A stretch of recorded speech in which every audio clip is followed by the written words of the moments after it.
Good morning, Coach. Hi, Gillian. Good shirt. How are you doing? I'm doing fine, thanks. Yes, how are you? Thank you so much for taking the time to come on with me. Oh, no problem. No problem. Obviously, a bit of a favour to Paul, our head of player liaison.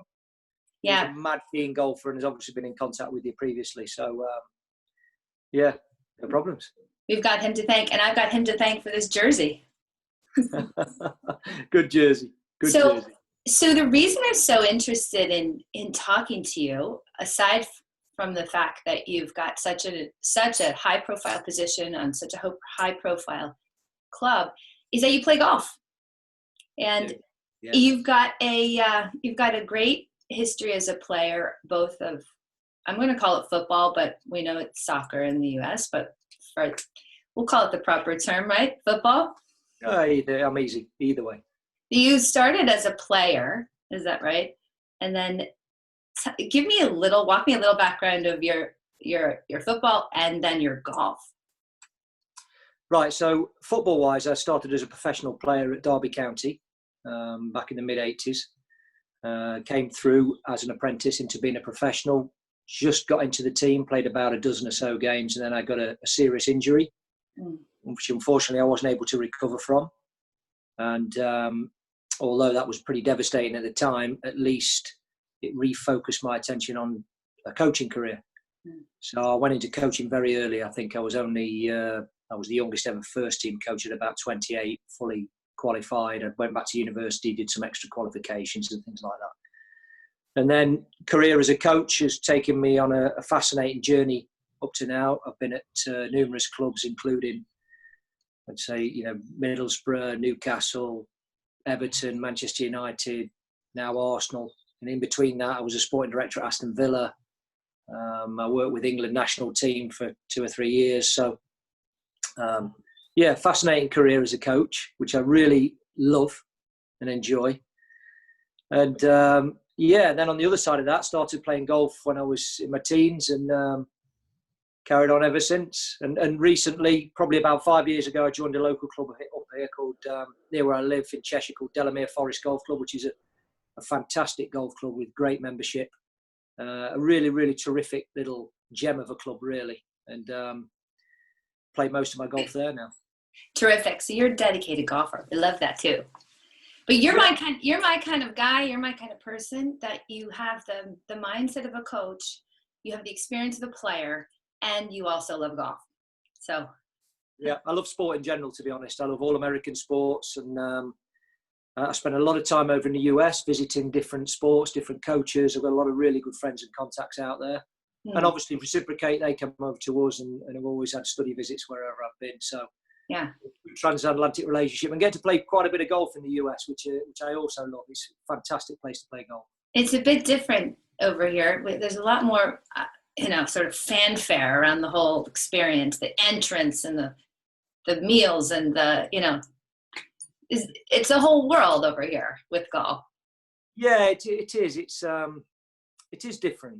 You're right. Yeah, I wouldn't say it's any better or any worse than some of the top quality clubs we've got out over here. It's all contextual, but there is a different feel to it. Yeah, it seems to be a bit more sort of country club vibe and a bit more luxurious. Whereas over here, it can be very grassroots or going right the way through to very exclusive in terms of the membership. They both have different style of golf as well. Exactly. There's upsides, downsides. So I want to pick your brain a little bit about, you've had experience on all different levels of, ages and development. And I want to start with, so what I care about development and people's progress is, particularly when we all have choices as coaches. We could make some good choices for our players, or we can make some not so good choices. And that really, I think, sets up the fate of their success. And, in part, they've got their own responsibilities, but, a good coach can really be really impactful on whether they're participating for a long time, how far they go with their potential, etc. I mean, I feel like a coach plays a big role. So, I know the UK and many countries in Europe, they're far ahead of Americans in terms of their youth development.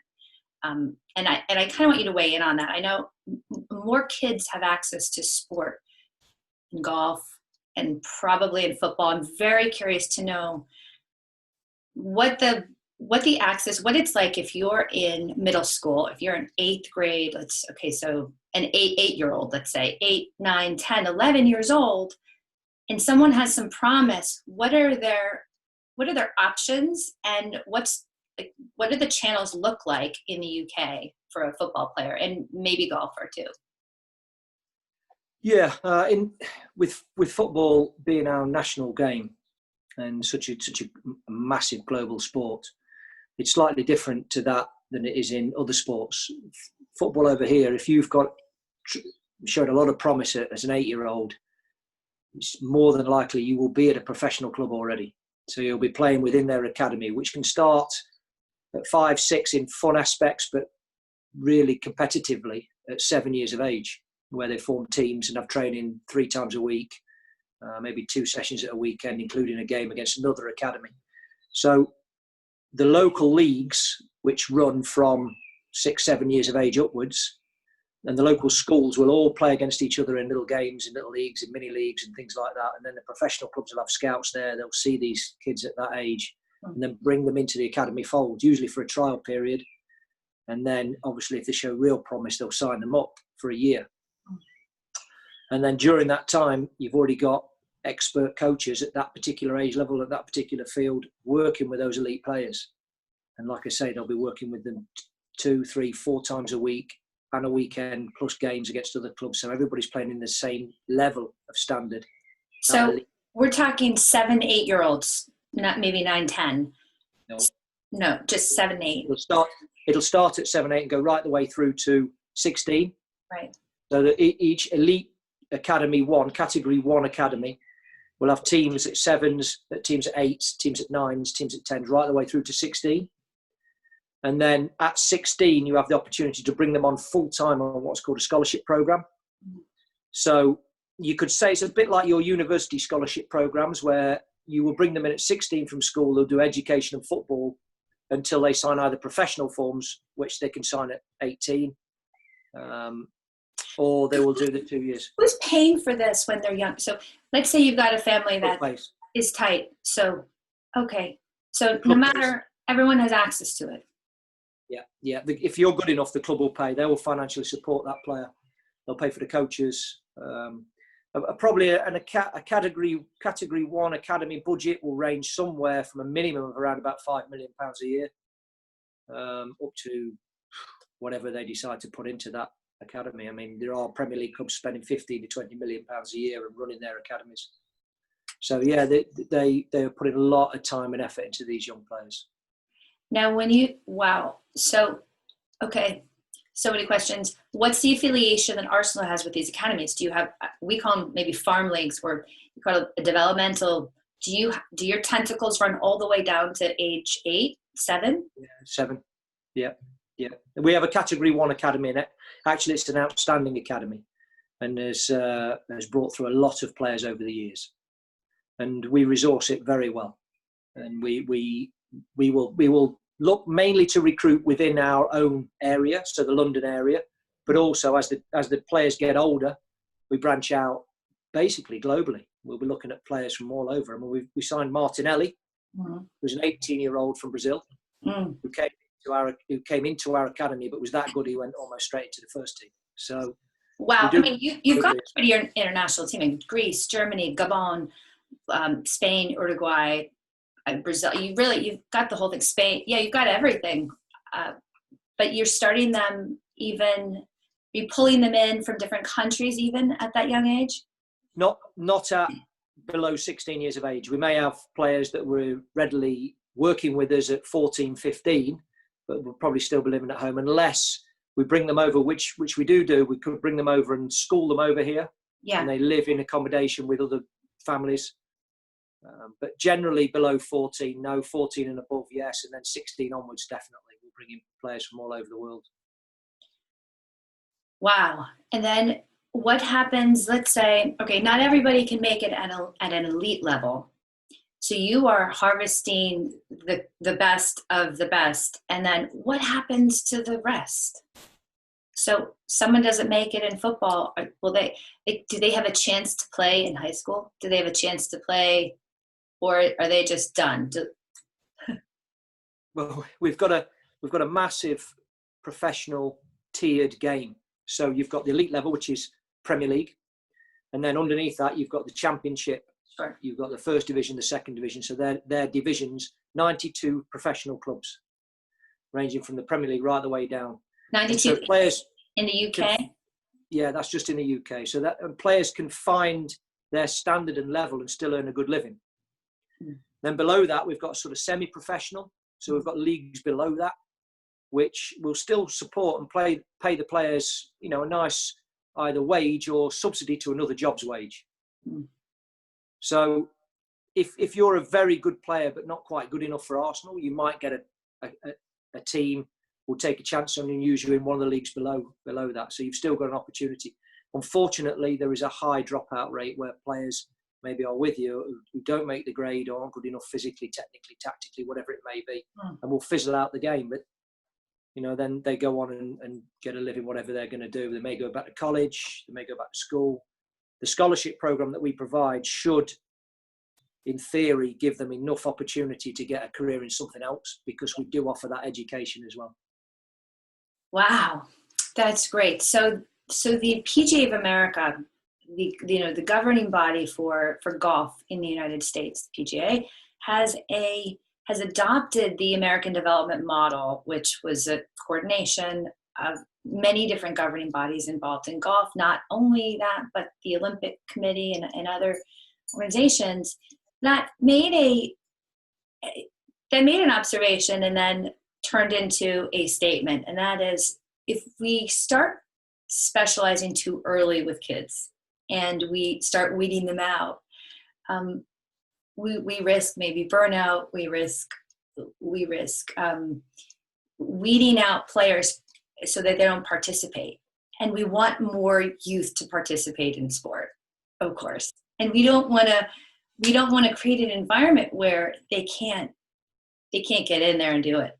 So they're going to be, I believe, if you're not part of this model, you can't play in the Olympics at this point, which is a very interesting take. And I'd say it's an aggressive, it's a strong one. And I can see both sides. I mean, I understand what you're saying, that, if you want to build strong players, you have to start early. You have to create these environments. You have to have access to knowledgeable coaches. You have to put them in places where they're going to be challenged by their peers. They're going to be able to create, scenarios that are going to push them forward. They'll be challenging all the way, and then support them financially, and have the access so they can balance their schoolwork as well. I mean, that's a very large, comprehensive program that you're describing, and you're not the only one doing it. I mean, the Americans don't do this. So on the other side, the couple of kids are getting left out. And we look at obesity as being a big issue. They're not participating in physical activity and athleticism. So I think from a bigger standpoint, you don't want to cut anybody out. But from a standpoint of expertise, well, what are you going to do? Let everybody on the team? No, right? That doesn't make any sense either. So are you familiar with this concept of this model of inclusion, or at least not specializing too early, or what are your thoughts, or do you have any thoughts? Yeah, well, the difference in golf over here is generally amateur with young people. So you've got to be a member of a club, really, and then you'll have a professional take you under his wing. You'll have a developmental program, but it's all amateur and it's all voluntary. Football is exactly the same, but on a massive scale.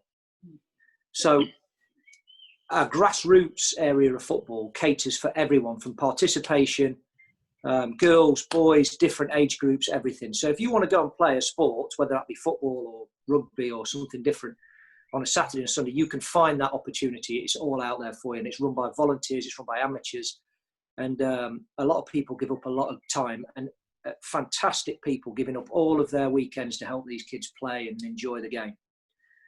It's only if you really show the talent to be able to get into possibly an academy, where that's Cat 2, 3, 1, whatever it may be, that the professional game will take over. Yeah. And there's a unique system in the UK where a lot of money actually filters down from the Premier League right the way down to grassroots. So a lot of it is financially supported through the FA, which is our football association, our governing body, and through the Premier League, which is the league that we work in. So there is that mass participation and availability. From a professional perspective, our training programs are regimented very differently depending on the age group. So the young kids, there'll be a massive emphasis on skill acquisition, on fun, on enjoyment, on playing free, and just basically exploring themselves. And then as they get older, you start to add things that they're going to need for when they do step into the professional arena. So specific tactics, specific techniques, game appreciation, game mentality, all the things that matter towards actually winning. But that comes at 15, 16, 17, 18, 19, all the way up to 21 and above. So there is that varied range. It always makes me think about limiting playing time because of burnout and because of things. I understand fully and appreciate that kids need to be kids, need to explore other things, they need to have time for life preparation and so on. But in my experience of working with some of the best players in the world over a long period of time, the love of the game that they've got prevents them from taking a day off. They just can't do it. They just I'll give you an example. My son's quite a good footballer and he loves it so much. And there was a rule brought in here 2 or 3 years ago where you're only allowed to play on a Sunday in your grassroots team. You're only allowed to play a certain amount of time. And what they were trying to do is make sure kids didn't burn out and then make sure all kids got an equal playing time. But what always fascinated me is that the 6 players that weren't playing were having another little game at the side of the pitch and playing for the whole time. And then when they got home, they all met up in the park and played again for another 3 hours. And played again. Until it was time to come home for tea. So they come home for tea, then they go back out again and play for another 2 hours. Right. Yet our governing body was saying, you can only play 45 minutes out of an hour. So... they were not doing that. Nope. No. I kind of understand that from maybe a theoretical sports science background that this is the correct thing physiologically for the player and so on and so forth. But if they want it and they're eager and they're hungry and they're going after it and they're motivated, that sort of sounds different to me. Yeah, exactly. You shouldn't be forcing any kid to do anything that he doesn't want to do. Hey. You tell me how long as a kid Tiger Woods practiced? Tons, right? He wasn't said, right, that's your hour done now. You've got to have a rest for 3 hours. Right. It's very difficult to. I think once you've lived it and been in it and seen what these professional athletes are at the highest level, to see what they do and why they do it, and just some of these guys I work with, it's not about the money anymore. They've got enough money. It's about the thrill and love of the competition. So this is incredible. Now you're in the Big Six. You're obviously a top team in the Premier League. So that's maybe a little different than if we were talking about other leagues where. But in your experience, you're just telling me that people are loving it so much. It's not about the money anymore. That's very interesting to me. So I hear a lot of stories about players in golf, professional golf, and maybe even the Division I, which is college level, where it becomes a job, or maybe the pressure mounts so much. Now, as a golfer, you understand the pressure is a little bit different when you're actually measuring every single move you make. It has a number on it, right? And there's the consequences, and it's very easy to mess that up. So I think, I'm not saying there's more pressure in golf, but I'm saying it's a different type of pressure. And how do you draw the parallel between handling pressure in football, handling pressure in golf? And do you have any tips for I mean, what do you see as the sort of the surviving strong element in those players that can handle pressure and love it versus the ones that? This is. I think this is the biggest mover shaker we've got coming in the next 10 years. Is mindset and mentality. I think we've been exploring this and known of the issues of mental health and mental preparation and mental strength and emotional control. I think we've understood that we've understood it's important over the last 10 years. But I think over the next 10 years, we're going to have to really get to grips with this and understand how important it is and what we can do to take the athlete to the next level mentally in his mindset. Playing under pressure, the intensity, the scrutiny is getting forever bigger and bigger in the elite end of the sport. And dealing with that and still being able to perform at the highest level is going to be so big. And whether that's having to hit sink a putt in a Ryder Cup from 4 feet to win the Ryder Cup, whether it's to score a goal in front of your home fans when you're 1-0 down in the 89th minute and the crowd have been on at you for the whole game. Yeah. These moments and staying emotionally clear and having mental clarity and being able to exercise and perform the skill and take away that pressure moment, the external pressure that comes on. I think that's going to need really, really strong work and training over the next and coming years. How much do you think that ties into motivation, internal versus external, or a combination of both? Yeah, combination of both. Yeah, I've known different types of players. Some players who are very calm, cool, and collected, and some players who have to get their emotions out there for them to perform. I've seen players who actually bring the pressure on themselves. They may say something in the media, or they may say something about the opposition to make sure that the game gives them enough emotional charge to be able to perform, because they can't play in friendlies. I've seen all sorts of different players and have different approaches and different ways. And the development of a mindset coach, of a sports psychologist who's applied, contextual, and understands it, is not theoretical. I think they're going to be really useful in years to come. I think we're using them now. I think there are a lot of people out there in golf. I'm sure the guys are using mental coaches and mental training and techniques and all sorts of things. Do you guys have a mental skills coach? Yes, we do. Yes, we have one full-time and then another guy who's part-time who supports him. Yeah, I've always used one. I've employed one before in every club I've been at. Right. So back to your day-to-day. How many coaches are there that you work with? How many are in your circle, and what do you mostly have your hands on? Well, we've got at Arsenal, for example, we've got a head coach who's the boss, Mikel Arteta, and then under that was two assistants. You, right? Did he come in mid-season? Yes, we all came in together. He brought me in as his team. I'd coached him previously at another club when he was a player. Okay. And we'd sort of kept a bit of a relationship going ever since. And he got offered the job and rang me and asked me if I'd come on and join his staff, which I had no hesitation in doing for two reasons, really. One, what a magnificent club Arsenal is. It's just a great, great football club. And it's almost like you'd say it's the Washington Redskins of the football. That's in soccer in England. That's what it is. It's a massive, massive club. And then the other thing was to work with him, because I knew that this guy, he's going to need a bit of experience. He's going to need a bit of knowledge from the domestic game.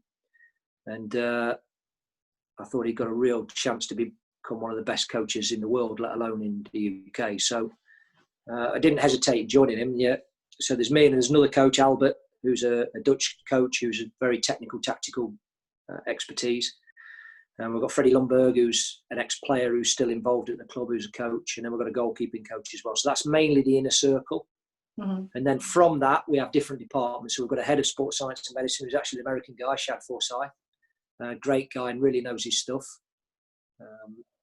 And then we've got a doctor who's head of medicine and so on. And then we've got an academy. I mean, we've got so many staff. There must be 250 staff at the training ground to look after the first team and the academy.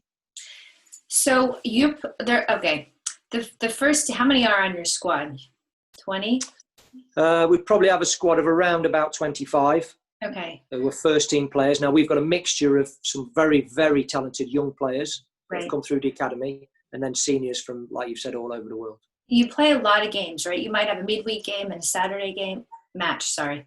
That's a lot of play. And then depending on whether you make it to, the Europa League, you're going to be playing more matches. And so that just seems to me it's a pretty busy schedule. How much time in between would you spend doing kind of tactical work or literally skill building or skill like sharpening? I think probably at that level, everybody's skills are phenomenal, but maybe maintaining skills. I mean, from a golfer standpoint, when you're working on making a swing change on the range before you go play, it's not a good sign. It may be good for maybe some mental confidence and support that, hey, I've got it. I've got the feel. I'm just getting my feels. But making changes isn't necessarily a good thing. Does that ever come up in between matches midweek? Are you like, how do you handle that? And what do your practices look like in terms of scrimmage tactical versus skill development? Yeah, so we will train, or there'll be a group training almost every day. And we will train skill set, skill acquisition, technical every day. Every day. Every day. Level. They're still going through skill acquisition. Still going through skill set work every day. Now, whether that's in the pre-training, in the warm-ups, whether it's post-training individual skills. Let's say, for example, at the end of the session, we might bring the 2 centre forwards back, the guys who score the goals, and we might do some extra work with them on their skill acquisition towards scoring. And we may decide that we want to do some penalties or different things that we want to do. So that every day there's a theme running through where the player gets some sort of skill acquisition, some sort of skill and technical work for themselves. And then the middle bulk of the session generally is around about the manager's ideas of how we're playing. So that will be our methodology. This is how we play. This is what we do. And then as you get closer to the game, you'll start training towards the opposition. So this is how we tweak what we do to exploit the opposition's weaknesses, or this is what we do and tweak it to negate their strengths. Right. That would be the equivalent of getting ready to play a golf course that has a lot of dogleg lefts. You're going to have to get that draw working at some point. Yes. I mean, you're not going to change your methodology, your swing. You're not going to change the way you approach everything. Right. But what you might do is you might practice a different way because you want to hit a certain shot more often. Sure. And it's a similar sort of thing. Yeah, I get that. The rough's going to be high. Let's work on, you've got sticky rough on the side, that kind of thing. I do get that. Very interesting. So, and you also have a fairly young team. Is that right? Relative to... We've got some very, very good young players coming through. Yeah, some actually doing better and further ahead of schedule to where we thought they would be because they've been thrown in at the deep end. But we're really, really pleased with some of our young players. Are these players that you've brought up along through your system? Yes, they've come through the system. And I've only been at the club for a few months, but they've been in the system for a while, a lot of them. How much coordination do you have, and it doesn't have to be with ours, it could be with in your past, how much coordination do you have with the coaches of those really young players and training? How much communication is there, and how much are you talking to them to kind of be on the same page? Yeah, generally most of the clubs are the same. So you run a first team, which is about 25 players. Then you run an under-23 squad, which are all the players from 18 to 23. And you can have a few older players in that and a few younger players if you want. And then you've got an under-18s team, which is 16 to 18. They're the 3 teams that you will have at your training ground that work in and around the first team. And then below that, you've got your 16s down to 7s, which are maybe at the same site, maybe at a different site, but they'll train in the evenings after school and so on. So most of the time, your methodology and theme from the manager and the club runs right the way through, from 7s right the way up to your senior first team player. Nearly every day I'll have contact and talk to and communicate with the under-18s and under-23s coaches. Every day. I might sit with them at lunch. I might go and see them. I might have half an hour, a cup of tea, a coffee with them. What are you talking about? Football, player development, which players are doing well, golf, because there's a lot of golfers in the club. So we'll always have a chat about the golf and who's won at the weekend and so on. And whether we've got an opportunity one evening to get out and have a bit of a knock and a game between ourselves or things like that. I mean, just general talk, but the communication lines are really important, that they're always open and they're always transparent, and they're always, I really like to have an office door that's always open, so these guys can come in at any time and say, hey, we saw that session today, but we're not quite sure what you did in this area. Can you take us through that? You know, and we, as all of us as coaches within Mikel Arteta's group, have to be and will be very open towards the rest of the coaches. It's imperative that we're all on the same wavelength, singing off the same hymn sheet, and having the same ideas, and educating the players in the same way, so that the transition for a young player at 17 to step into the 23s, to step into the first team, is seamless and understandable. That's crucial. That's great. So I'm drawing back to the golf image here of how many different ways there are to swing a golf club. As many ways as there are colors. There's just so many. Up until about the conditions of impact. Then we've got physics involved, and there's some things that preference can't really override. So if you want to hit a draw, there's a formula for that. If you want to hit and it's same thing with kicking a ball too. I mean, you want to spin it a certain way. You want it to go up. You want to go high. You want to do certain things with the ball. You need to maneuver it a certain way with your foot. But outside of that, there's a lot of style. How much fingerprints do you put on a young player to influence their technique, and how much do you let them go? Yeah, that's a really good question, because I'm a believer in a bit of both. I don't think this may be different, Trillian, between golf, because golf can be quite a closed skill. There's in terms of your swing and hitting the ball, there's not many factors that will influence that. The lie maybe and bits and bobs, but you're actually, and it's a bit like taking a penalty in soccer. But the ball's sitting still. The ball is still. The goals are the same. The distance from the penalty spot to the goal is the same every time. The goals are the same size. The only factor you cannot control is the goalkeeper who's trying to save it. So what influences what you do? Well, the crowd, the pressure, maybe there's a bit of weather. These are external influences that change the way you execute that skill. But a penalty could be almost the same as a golf swing. If you do the same skill every time, right, in the same area every time, you're training so that when that outside influence comes in, you can execute it without any issue whatsoever. Mm-hmm. The difference a little bit in football when it becomes chaotic during a game scenario is you cannot predict what's going to happen next, because you're dealing with 22 human beings, and maybe even 3 officials as well, if they are human beings. So you have so many influences at any given moment, where decision making changes, context changes, body shape changes. The way you may pass that ball with your foot in that instant will be completely different to how you pass it the next time. Right. Because the way you're running, the way you're getting challenged, and so on.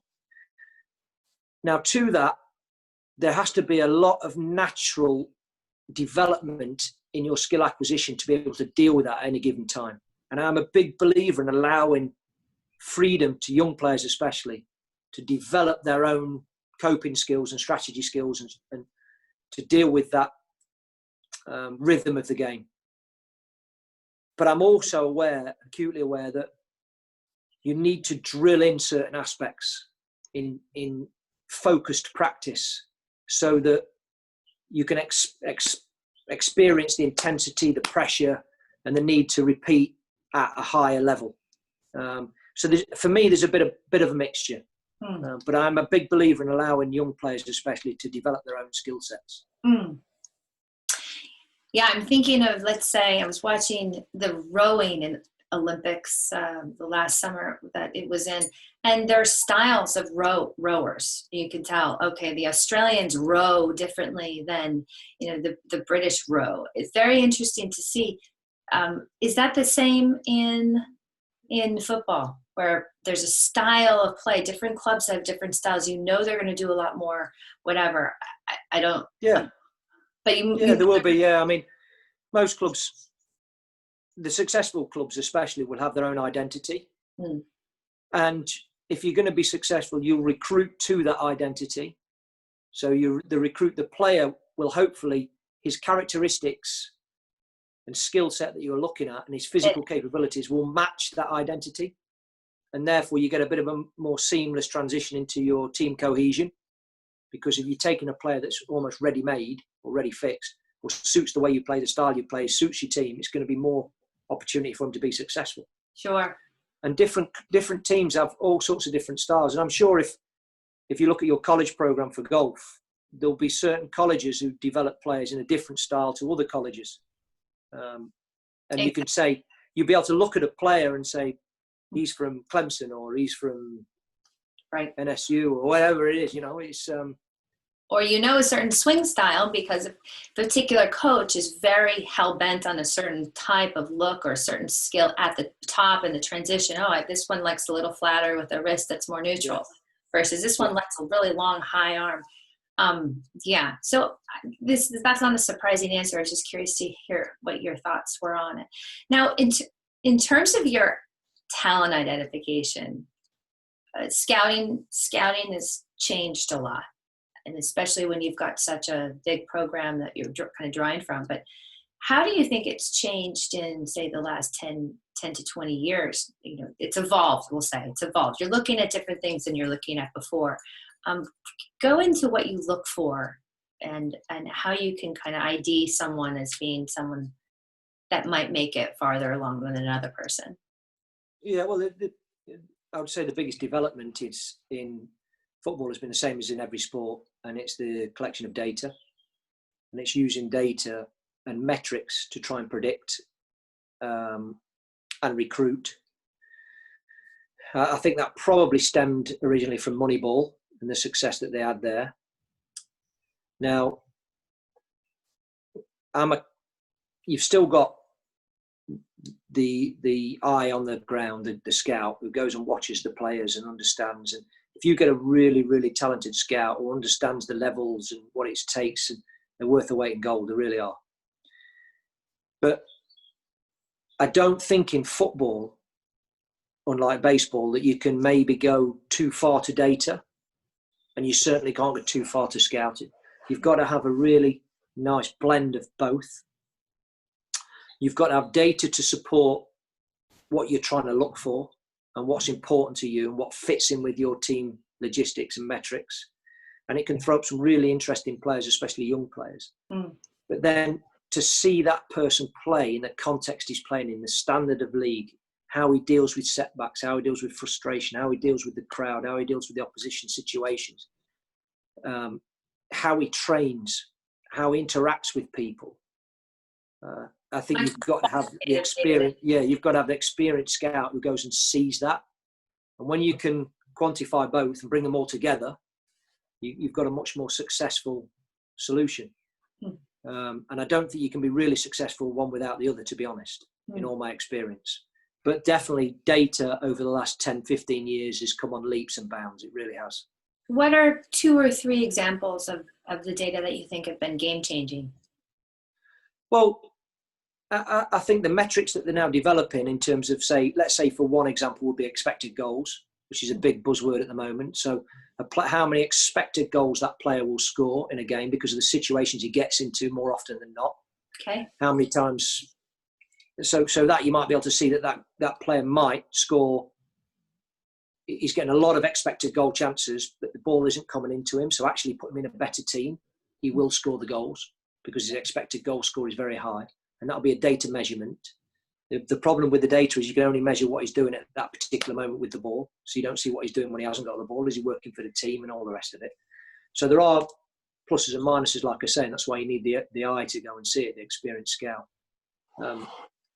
But measuring data and the metrics that these guys are coming from, we work with a company called StatDNA, which is US based. And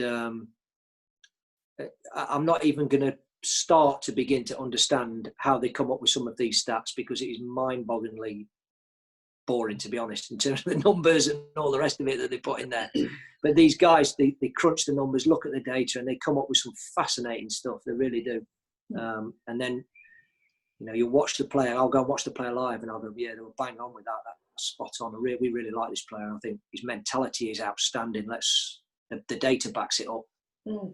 You know, I highly recommend we should sign this player. You know, then you've got other factors in terms of money and fees and everything else that. But that's fortunately for me now. I'm not a sporting director anymore. I don't have to get involved in that, which is great. Right. So you mentioned something. I want to build on it. You said working for the team. Like, we know what he's doing with the ball, but we can't see whether he's working for the team.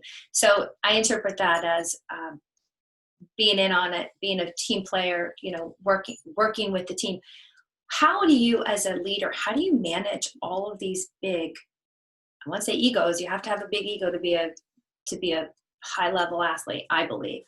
How do you manage so many different people? And I've got a lot of people watching who run businesses and start entrepreneurs and stuff that might be interested in hearing from a leadership standpoint.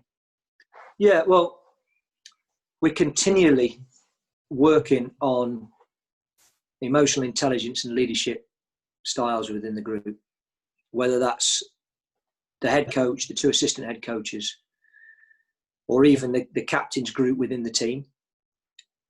And how you formulate that is bringing togetherness, to bring in spirit. Humour is always a very good energy developer. You're forever trying to build a resonant environment and take it away from dissonance. Discipline, self-discipline, making sure that our behaviours, positive behaviours, are continually reinforced. Negative behaviours are pulled up. You know, there are certain things we will not accept. Like what? Well, if a teammate is showing disrespect to another teammate by body language within a game, let's say the ball doesn't come to him and he throws his arms up, and you know, that's telling the world that this guy's made a mistake. Well, no, we don't blame like that. We don't do that. The guy's made a mistake. Our responsibility is to help him overcome that mistake. Our responsibility, me personally, is to try and make sure that the next time he doesn't make the same mistake again. And you're forever showing the players this and making them accountable and responsible for their actions. Mm. And then it's making sure that the environment that you're in and the culture that you're trying to build is consistent, and it's consistent at the elite level. You're consistently giving them the information that they believe will help them become far better players, will help them become a far better team. And then you're consistently enforcing the quality behaviours that you want to see. Mm. You know, there's no magical formula to generating a resonant and elite culture. It's just every day getting all the little things right. Every day. Every day. So you're not putting the policy out and just assuming they're going to remember it. No. It is every day continually reinforcing what you're trying to achieve. Yeah. And once you get that belief, I read a book called Confidence by Moss Cantor once. It was years ago I read it, and she talked about a vortex of confidence. So you get a vortex spinning in a direction in a sporting organisation, and if you can get it spinning fast enough and going in a positive direction, everything you add to that spins it faster. Mm. And every time you add something positive, it pushes it up and up and up and up. And when you get it going fast enough and going high enough, you try and stop it, right? Now you can say exactly the same if it's going the opposite way. Mm. If you're getting a dissonant culture and a negative culture and it's spinning and you're pushing it faster in that right direction and it's going negative and negative and negative, you try and stop it. So you're continually feeding that vortex of confidence amongst the group and make sure you're reinforcing elite professional behaviours.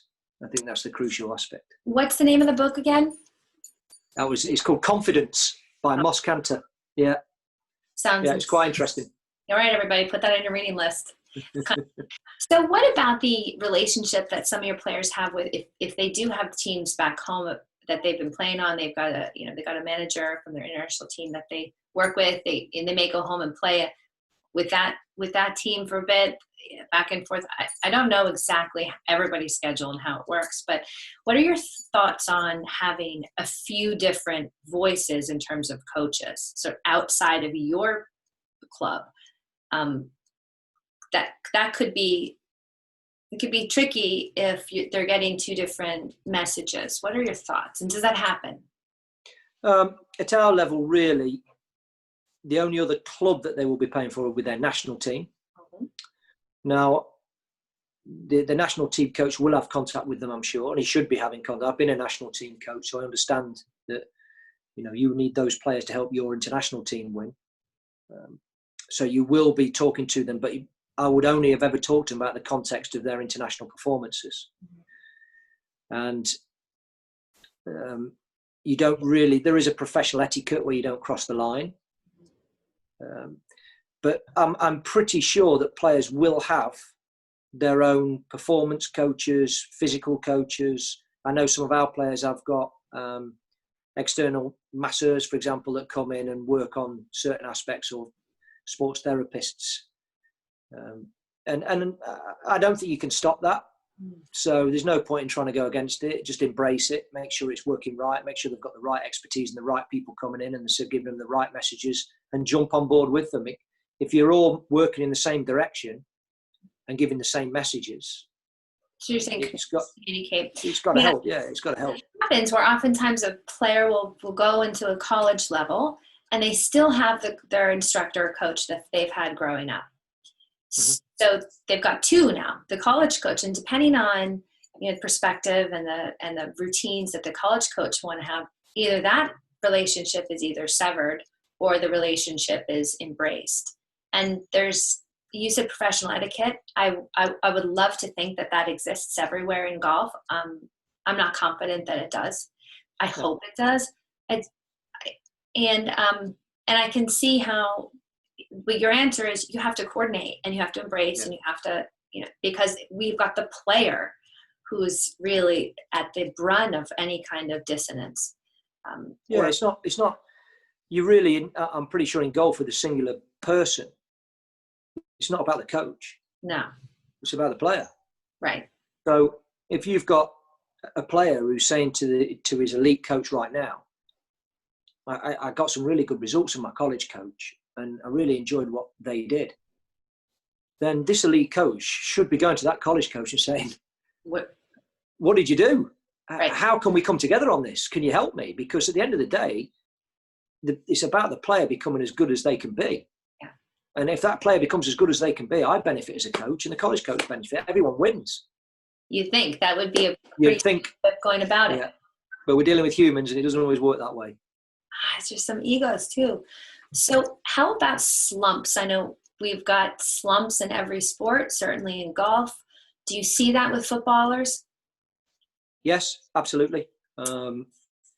Generally linked to two aspects, or three aspects really. It's mental, emotional, first and foremost.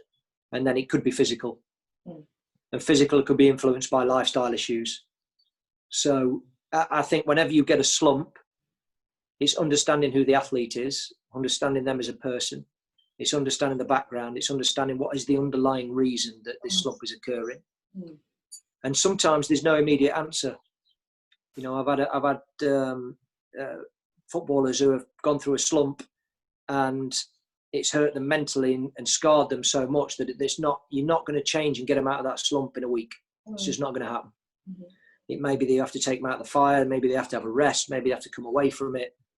But there are certain aspects that your sports science or physiological coach and the mental coach can all come together with the player and find a way forward for them. There are incidences that these slumps happen that are out of your control. Like I say, it could be a lifestyle issue. And the only way you're going to get this player out of that is to solve the lifestyle issue. But you can't solve that lifestyle issue at this particular moment. Right. So generally, they're what causes it. And as a coach, you have to find out what that underlying reason is and then help that player come through it. And that all comes down to your relationships. You've got to have good relationships. The days of I say you do are gone, well gone. It's all about us working together to try and influence that performance and that person as best we can. So I think more golfers than footballers get to a point at the elite level where the score, the results become so important that the inner kind of desire to play starts to become at risk of managing it. And so that inner love, like you were describing earlier, these kids that just want to play They just want to get out there and play. And then even at the elite level, you're like, it's not about the money. It's about the love of the game. So, I've got some friends, Lynn and Pia, they're great coaches, and they're always talking about the love of the game. They do spend a whole lot of time on the mentals, and I completely support that. Why do you think it happens more in golf than in football, that people stop loving? As a golfer, do you see where that pressure can come into play, and what can we learn from footballers? It does, and it happens with footballers as well. You can fall out of love with the game. You can. I mean, we're human beings, and we focus so much on human doings that we forget that most of the time these people are human beings. And I think the elite level coaches always form an environment where it's not only great work, it's fun and it's enjoyable, and humour and enjoyment help develop people and players far better than anything else. And if it's a chore and it's hard work and the pressure becomes too great, why are you doing it? If you've earned, why are you doing it? Take a break, come out the fire. But as a coach, you're always trying to make sure that, for us, the players, they really, they want to come to work. They step through that door and they enjoy it. And if it's not like that, and sometimes when you're on a losing streak, it can be like that. And you might have to rattle the cages a little bit every so often and so forth. But generally, if you've got a highly resonant organisation, people are coming to work to learn and they're enjoying it, you'll be far better in a better state for sure. I'm learning a lot right now, Coach Brown. Good, we've nearly done because I've got another call in a bit. So absolutely, I really appreciate spending the time. And I think for me, there's so many takeaways, but one of the big takeaways here is that at a certain point when you can play golf, you can play it without having to let's say all of your skills are sufficient enough that you could go out and put a decent round together. As a coach, if I'm still beating people into technique or letting the player worry about their technique too much and it becomes a chore, okay, we've got to get these stats right. We're studying shot link data. We've got to worry about where we are in the standings, and then forget about what are you actually doing here as a whole? You're playing a game, and it should be fun, and it should be an environment that's challenging, and that kind of that triggers the kind of the emotions that you had when you were younger, which was the fun of it, the competition of it. You don't do that as a coach, you're making a great mistake. And I agree, 100%. Yeah. So, especially with your young golfers, they've got to enjoy. Golf's such a singular sport that you can't really latch onto a teammate and they can get you through it. It's very much about you versus you. Right. If you're going to be successful, you've got to overcome your own demons. And for these young players, they've got to enjoy it. If they're not enjoying it, why are you doing it? Why are you doing it? That's right. And hopefully they find that early. Well, I hope you come to visit Washington, D.C. I will do. I shall be over there. I'll spend some time with my friends down. My very good friend of mine is head coach at Clemson University. Okay. Like Mike Noonan, and I go and visit him once a year, and we play some golf. And if I get the chance to go up to Washington, I'll come. It looks a lovely course that you've got. Please do come play Woodmont. We'd love to have you. And we've got our own football club around here, so you got to come check us out. Yeah, big Rooney, who I've worked with, he was there for a bit, wasn't he, at Washington? Yeah, that's right. Yeah. I worked with Wayne at England and Manchester United, so he's a perfect example of a player that was just in love with the game and in love with competition and in love with winning. Yeah. And that was his motivation every day. Uh-huh. He was terrific. He was a terrific guy to work with. Wonderful. Well, I hope to meet you in person. And Steve, and I really, again, thank you so much. And I know you've been such a great influencer, so many people for so long. So we're lucky to have you just for this little snippet of time. Thanks so much. Thanks, Julia. Right. Bye-bye. A good one. Bye-bye.